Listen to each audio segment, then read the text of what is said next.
ಎಲ್ಲರಿಗೂ ನಮಸ್ಕಾರ. ಸ್ಪಂದನ ಎಜುಕೇಷನ್ ಚಾನಲ್ಗೆ ಸ್ವಾಗತ. ಸ್ನೇಹಿತರೆ, ಶಿಕ್ಷಕರಾಗಬೇಕು ಅನ್ನೋ ಕನಸು ಇದೆಯಾ? CETಗೆ ಕೇವಲ 90 ದಿನ ಮಾತ್ರ ಬಾಕಿ ಇದೆಯಾ?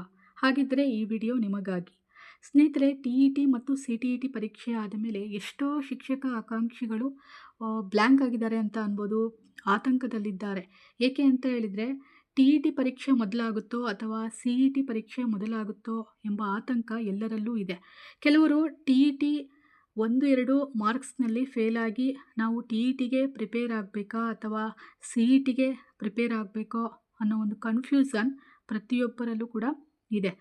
ಯಾಕೆ ಅಂತಂದರೆ ಆ ಸಂದರ್ಭವನ್ನು ಸರ್ಕಾರವೇ ಸೃಷ್ಟಿ ಮಾಡಿದೆ. ಯಾಕೆ ಅಂತಂದರೆ TET ಪರೀಕ್ಷೆ ಮಾಡ್ತಾರೋ ಅಥವಾ CET ಪರೀಕ್ಷೆ ಮಾಡ್ತಾರೋ ಅನ್ನೋ ಒಂದು ಗೊಂದಲ ಎಲ್ಲರಲ್ಲೂ ಇದೆ. ಸೊ ಫ್ರೆಂಡ್ಸ್, ಅದು ಏನೇ ಇರಲಿ, ನಾವು CET ಇನ್ನು 90 ದಿನ ಮಾತ್ರ ಬಾಕಿ ಇದೆ ಅನ್ನೋ ರೀತಿಯಲ್ಲಿ ನಾವು ನಮ್ಮ ಅಭ್ಯಾಸದ ಟೈಮ್ ಟೇಬಲನ್ನು ನಾವು ಹಾಕೋಬೇಕು. ಈ 2026ನೇ ವರ್ಷ ನಮ್ಮದೇ, ನಮಗೆ ಈ ವರ್ಷದಲ್ಲಿ ಜಾಬ್ ಸಿಕ್ಕೇ ಸಿಗುತ್ತೆ ಅನ್ನೋ ಒಂದು ಭರವಸೆಯನ್ನು ನಾವು ಬೆಳೆಸ್ಕೊಬೇಕು.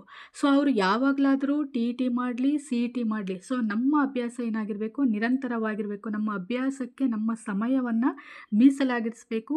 ನಾವು ದಿನನಿತ್ಯದ ಒಂದು ಟೈಮ್ ಟೇಬಲ್ನ ಹಾಕ್ಕೊಂಡು ನಾವು ನಮ್ಮ ಅಭ್ಯಾಸವನ್ನು ಒಂದು ನಾವು ಓದಿರುವಂತಹ ಕೆಲವು ವಿಷಯಗಳಿಗೆ ಮೀಸಲಾಗಿರಿಸಬೇಕು. ಹಾಗಿದ್ದಲ್ಲಿ ಮಾತ್ರ ನಾವು ಯಶಸ್ಸನ್ನು ಕಾಣಲಿಕ್ಕೆ ಸಾಧ್ಯ.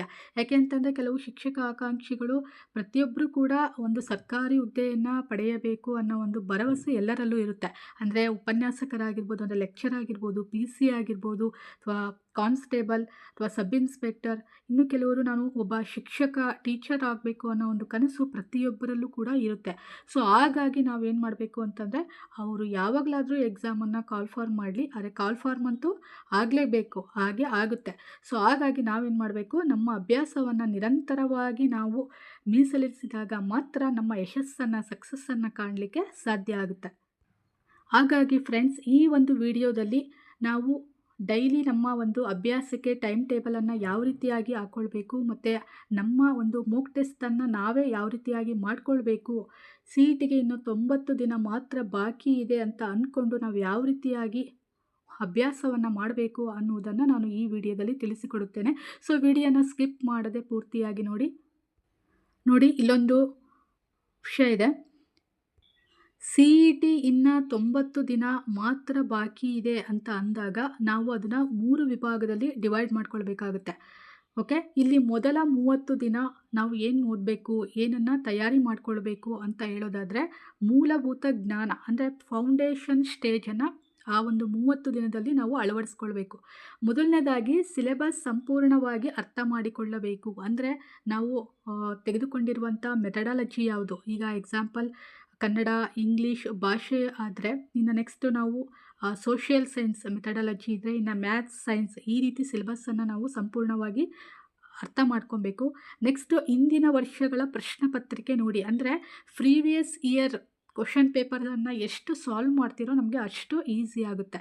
ಓಕೆ, ನೆಕ್ಸ್ಟ್ ನಾವು ಪ್ರತಿದಿನ ಎಷ್ಟು ಓದಬೇಕು ಅಂದರೆ 6ರಿಂದ 8 ಗಂಟೆಗಳ ಅಭ್ಯಾಸ ಅಂತ ನಾವು ಮೀಸಲಾಗಿಡಲೇಬೇಕು. ನಮ್ಮ ದಿನಚರಿಯಲ್ಲಿ ನಾವು ಅಭ್ಯಾಸಕ್ಕಾಗಿ 6ರಿಂದ 8 ಗಂಟೆ ಓದಲೇಬೇಕಾಗುತ್ತೆ. ನೆಕ್ಸ್ಟ್ ವಿಷಯವಾರು ನೋಟ್ಸ್ ತಯಾರಿಸಿ. ಅಂದರೆ ನಮ್ಮ ಒಂದು ಸಬ್ಜೆಕ್ಟ್ ಯಾವುದಿದೆ, ಅಂದರೆ ಭಾಷೆಗನುಗುಣವಾಗಿ ಕನ್ನಡ ಮತ್ತು ಇಂಗ್ಲೀಷ್ ಆದರೆ, ನೆಕ್ಸ್ಟ್ ನಮ್ಮ ಮೆಥಡಾಲಜಿಯಲ್ಲಿ ಸಮಾಜ ವಿಜ್ಞಾನ ಆಗಿರ್ಬೋದು, ಅಥವಾ ವಿಜ್ಞಾನ ಸೈನ್ಸ್ ಆಗಿರ್ಬೋದು, ಮ್ಯಾಥ್ಸ್ ಆಗಿರ್ಬೋದು, ಇಂಗ್ಲೀಷ್ ಆಗಿರ್ಬೋದು. ಸೊ ಈ ವಿಷಯಕ್ಕೆ ಸಂಬಂಧಿಸಿದಂತೆ ನಮ್ಮದೇ ಆದಂಥ ನೋಟ್ಸನ್ನು ನಾವು ತಯಾರಿಸ್ಕೊಳ್ಬೇಕು.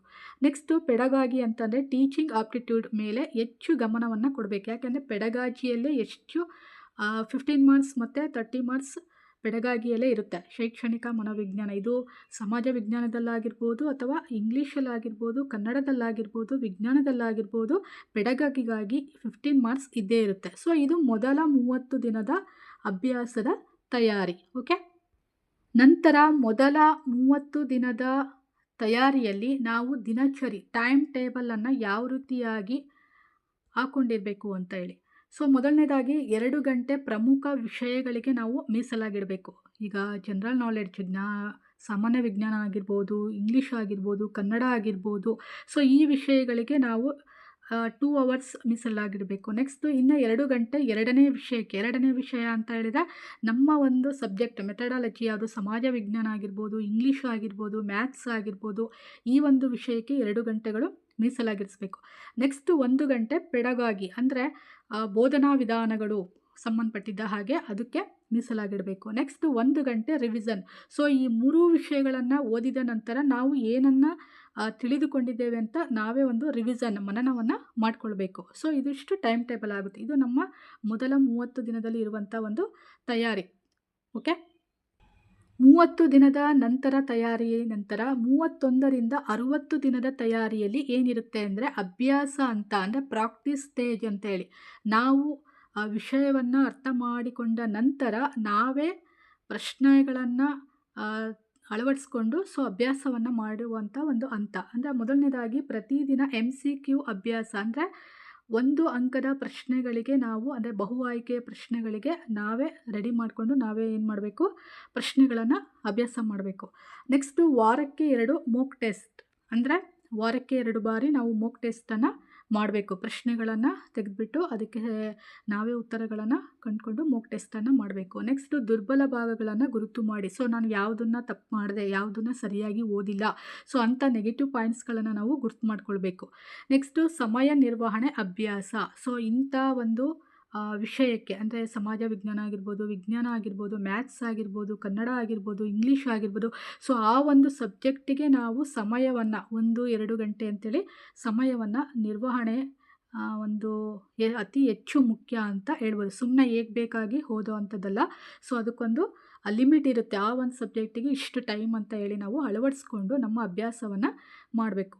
ಓಕೆ, ನೆಕ್ಸ್ಟು 31ರಿಂದ 60 ದಿನಗಳ ಅಲ್ಲಿ ಬರುವಂತಹ ಮುಖ್ಯವಾಗಿ, ಅಂದರೆ ವೆರಿ ಇಂಪಾರ್ಟೆಂಟ್ ಏನಂತಂದರೆ ಚೈಲ್ಡ್ ಡೆವಲಪ್ಮೆಂಟ್ ಆ್ಯಂಡ್ ಪೆಡಗಾಜಿ ಅಂತಂದರೆ ಶೈಕ್ಷಣಿಕ ಮನೋವಿಜ್ಞಾನ ಮತ್ತು ಬೋಧನಾ ವಿಧಾನಗಳಿಗೆ ಸಂಬಂಧಿಸಿದಂತೆ ಓದಬೇಕಂದ್ರೆ ಇವಾಗ ಮನೋವಿಜ್ಞಾನಿಗಳು ಆಥರ್ಸ್ ಇರ್ತಾರೆ, ಅವರ ಸಿದ್ಧಾಂತಗಳನ್ನು ನಾವು ಓದ್ಕೊಳ್ಬೇಕು. ಸೊ ನೋಟ್ಸನ್ನು ನಾವೇ ತಯಾರಿ ಮಾಡ್ಕೊಳ್ಬೇಕು.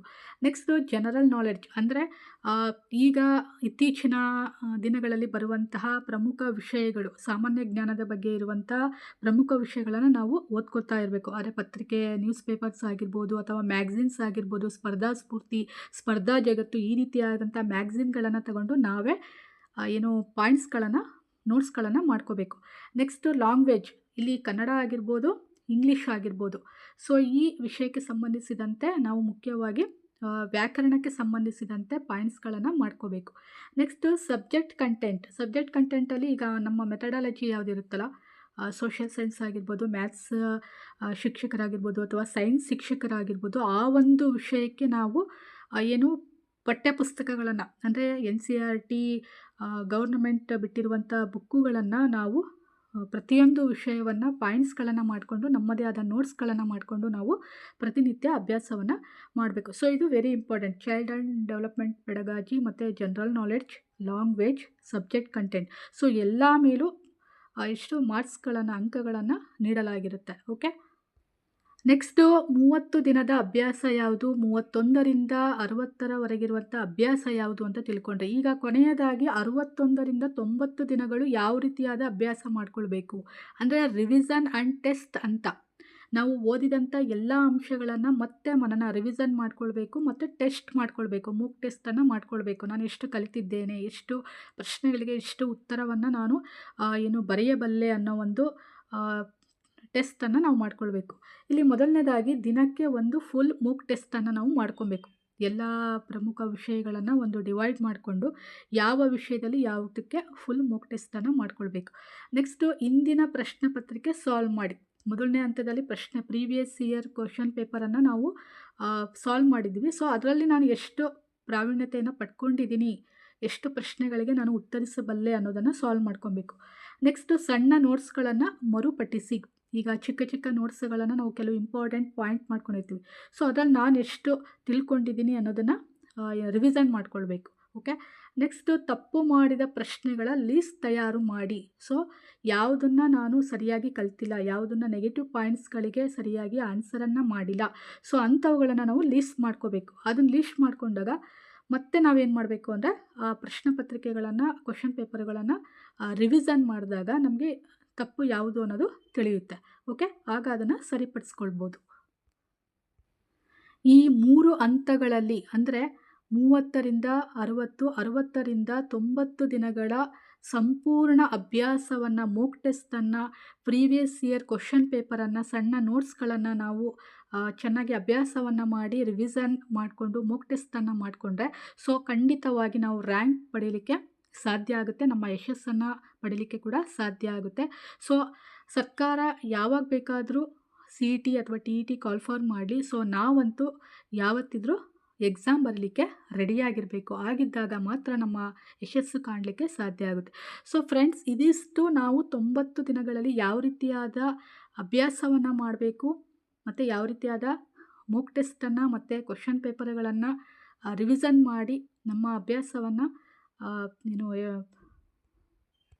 ಮಾಡಬೇಕು ಅನ್ನುವುದರ ಬಗ್ಗೆ ಕೆಲವು ಟಿಪ್ಸ್ಗಳನ್ನು ನಾನು ನಿಮಗೆ ತಿಳಿಸಿಕೊಟ್ಟಿದ್ದೇನೆ. ಈ ವಿಡಿಯೋ ನಿಮಗೆ ಉಪಯುಕ್ತವೆನಿಸಿದರೆ ಲೈಕ್ ಆ್ಯಂಡ್ ಶೇರ್ ಮಾಡಿ. ಹಾಗೆ ಇನ್ನಷ್ಟು ಶಿಕ್ಷಣಕ್ಕೆ ಸಂಬಂಧಿಸಿದಂಥ ವಿಡಿಯೋಗಳಿಗಾಗಿ ನಮ್ಮ ಚಾನಲನ್ನು ಸಬ್ಸ್ಕ್ರೈಬ್ ಮಾಡಿಕೊಳ್ಳಿ. Thank you all.